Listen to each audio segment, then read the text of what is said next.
Hello বন্ধুরা, welcome to my channel সত্যের সন্ধানে। তো চলো কিছু সত্য টেনে বের করা যাক। তো আমি তোমাদের একটা ভিডিও দেখাবো, যে ভিডিওটা রাজধানীতে ঘটেছে। রাজধানীতে ফের আওয়ামী লীগের মিছিল। তাহলে কি প্রধানমন্ত্রী শেখ হাসিনা কি আবারও কি ব্যাক করবে বাংলাদেশের মাটিতে? তো চলো একটা ভিডিও দেখা যাক।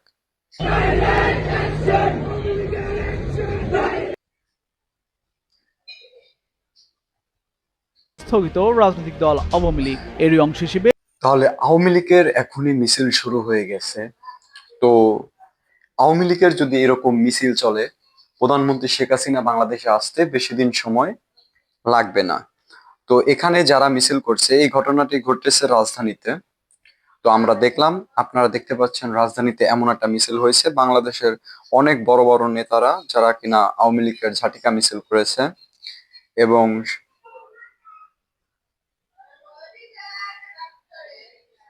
এবার বড় ধরনের যদি মিছিল হয় এবং এ দিয়ে যদি আমাদের বাংলাদেশের যদি কোনো একটা, দেখা যাচ্ছে, আমি আপনাদের এই বিষয়টা বুঝিয়ে বলি। তো আমি ছোট মানুষ, তো ওইসব করেই বলতে চাই, দেখেন এখন বাংলাদেশে যে আওয়ামী লীগের যে মিছিল গুলা হইতাছে, এগুলা কারা নিয়ন্ত্রণ করতে আছে, কারা পরিচালনা করতে আছে?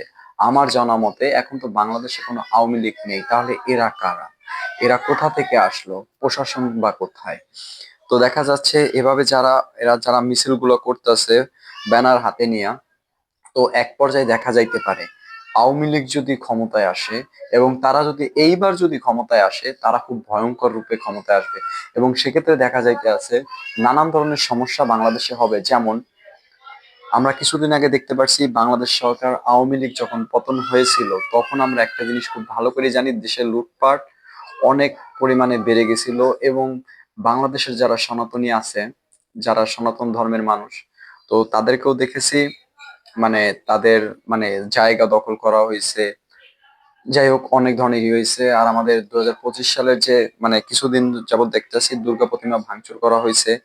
এই ব্যাপারটাও আমি আপনাদেরকে নিয়ে কথা বলছি, যে এমন এমন সমস্যা আমাদের বাংলাদেশে হইতাছে। তো এখন আওয়ামী লীগের যে মিছিলটা যে বের হইছে, মিছিলে দেখলাম অনেক মানুষ, এবং সেখানে হুজুর আছে, অনেক পোলাপাইন আছে, যারা কিনা মিছিল করতেছে আওয়ামী লীগের। তো এখন আমার মতে আমি যেটা বলছি, ঠিক আছে, সেই জিনিসটা হইলো, এই যে মিছিল, এটা করতেছে বাংলাদেশের মাঠে। এবং এক সময় দেখবেন একাতে কিন্তু তালি বাজে না, এটা বাস্তব কথা। তো এক পর্যায়ে হইব কি, বাংলাদেশে আওয়ামী লীগ আবারও অনেক পরিমাণে বাইরে যাইব। তখন তারা আবারও ক্ষমতায় আসবো, এবং দেশ কিন্তু অনেক ভয়ানক একটা পরিস্থিতিতে চলে যাইব। কারণ আমরা জানি বর্তমান সময় নির্বাচন হইতে কিন্তু অনেক সময় লাগবে। আর নির্বাচন হওয়ার পরেও কিন্তু এরকম একটা 5ই আগস্টের মতো একটা এরকম একটা খারাপ সিচুয়েশন হইব, দেশে লুটপাট হইব, ভাঙচুর হইব, অনেক ধরনের। কারণ আমি একটা কথা বলি, ধরেন আজকে আমি আপনারে মারছি, আমি ক্ষমতায়, কালকে কিন্তু আপনি আমার মাইন্ডটা কিন্তু ঠিকই ব্যাক করবেন যখন আপনি ক্ষমতায় আসবেন। তো এখানে বিএনপি এখন পর্যন্ত ক্ষমতায় আসে নাই, জামাত শিবির এখন পর্যন্ত ক্ষমতায় আসে নাই, ঠিক আছে। এর মধ্যে থার্ড পার্টি হইয়া আওয়ামী লীগ ঢুকে গেছে, ঠিক আছে। আর এনসিপির কথা বাদ দিলাম, এনসিপির কথা ধরা ছোঁয়ার বাইরা, কারণ তারা সিট পাইবো কিনা তারও কোনো গ্যারান্টি নেই নির্বাচনে।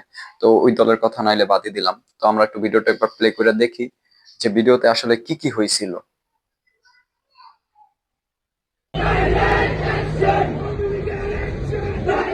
দেশের তো এটা হয়েছে রাজধানীতে, ঢাকা বেড়িবাঁধ থানার ওদিকে। তো আমার একটাই প্রশ্ন, যে এরকম একটা মিছিল নিয়ে তারা নামে কিভাবে? তারা এত বড় একটা মিছিল নিয়ে নামে কিভাবে, যেখানে মানুষ হয়েছে ধরেন 2-3 হাজার মানুষ হয়েছে এই মিছিলে? এরা নামলো কিভাবে?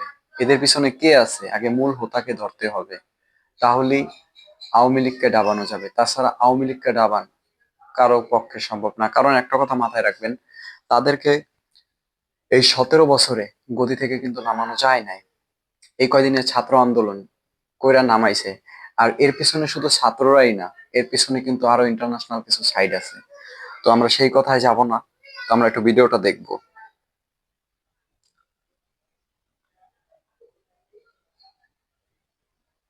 এখানে বলতেছে কি, 15 থেকে 20 জন যুবক, কিন্তু আমি আপনাদের ভিডিওটা কিন্তু দেখাইলাম।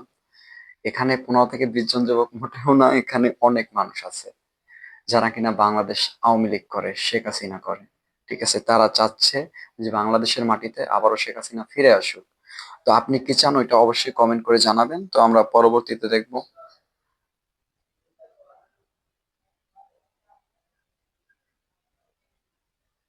এই যে বার্তাটা যে দেওয়া হয়েছে, বার্তা যে দেওয়া হয়েছে যে শেখ হাসিনা বাংলাদেশে আসবে, হইতেও পারে সে শেখ হাসিনা বাংলাদেশে আইসা পড়তে পারে। কারণ তার পতন হয়েছে 15 দিনের মধ্যে, কারণ তাকে গোটা 17 বছরে নামানো যায় নাই। 17 বছরে তাকে নামানো যায় নাই। যদি সে একবার ক্ষমতায় আসে, তাহলে মনে করেন আপনার এই বাংলাদেশ কোন পর্যায়ে যাবে। যদিও শেখ হাসিনার মানে খারাপ দিক বলতে গেলে আছে, আবার ভালো দিক বলতে গেলেও আছে, কারণ শেখ হাসিনা বাংলাদেশের জন্য অনেক কিছু করছে। এটাও আমরা ফেলাই দিতে পারবো না। তো তারপরে কি হয়েছে দেখি।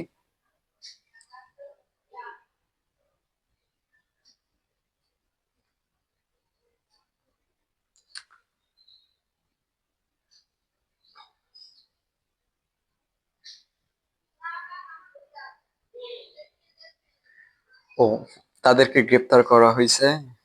এবং এই যে তারা, আর তারা পুলিশ যাদেরকে গ্রেপ্তার করছে, আমি বলি পুলিশ যাদেরকে গ্রেপ্তার করছে, এরা হলো পোলাপাইন। বাচ্চা ছেলেদেরকে গ্রেপ্তার করে কোনো লাভ হবে না। এদের যে মেন যে হোতা, মেন যে মাথা, তাদেরকে আগে গ্রেপ্তার করতে হবে। কারণ একটা কথা মাথায় রাখবেন, আমি কথা বলতেছি, আমার জিহ্বা যদি না থাকতো আমি কিন্তু কথা বলতে পারতাম না। সেক্ষেত্রে মেন যে হোতা, তাদেরকে আগে আটক করতে হবে। তাহলেই দেশ স্বাধীনভাবে চলবে। তারপরে কি হয়েছে আমরা জিনিসগুলো একটু দেখবো এবং আপনাদেরকেও দেখাবো। চলছে। যাচাই শেষে যার বিরুদ্ধে প্রমাণ পাওয়া যাবে তাদের বিরুদ্ধে আইনগত ব্যবস্থা নেওয়া হবে বলেও আশ্বাস দেন।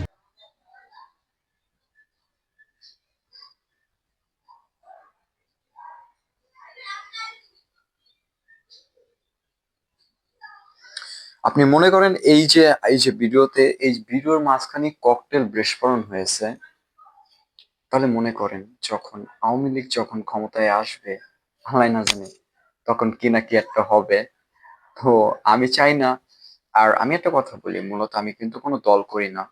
না তো আমি কোনো দলের সাইডে, না তো আমি আওয়ামী লীগের সাইডে, না তো আমি বিএনপির সাইডে, না তো আমি জামায়াত শিবিরের সাইডে, না তো আমি এনসিপির সাইডে। তো আমি একজনের সাইডে থাকবো এবং সেই সাইডটাকে আমি বলি, আমি চাই এই দেশে এমন একটা শাসন আসুক যারা কিনা দেশটাকে খুব সুন্দর করে পরিচালনা করতে পারবে। দেশে খুন, ধর্ষণ, খারাপ ধরনের কোনো কাজ, চুরি বাটপারি, কোনো ধরনের কোনো কিছু থাকবে না এবং দেশটা খুব স্বাধীন মতো চলবে। এরকম একজন মানুষ আসুক, যে চালাতে পারবে এরকম ভাবে দেশ, যার মধ্যে কোনো চোরের গুণ থাকবে না। সেই আসুক আমাদের বাংলাদেশের সরকার হয়ে। তো জাতির কাছে আমার এইটুকুই বলার ছিল। তো এতটুকুই আজকের ভিডিওটা। ভিডিওটি ভালো লেগে থাকলে একটি লাইক দিবেন, একটি কমেন্ট করবেন, চ্যানেলে নতুন হলে একটি সাবস্ক্রাইব করে দিবেন। ধন্যবাদ, দেখা হবে পরবর্তী ভিডিওতে।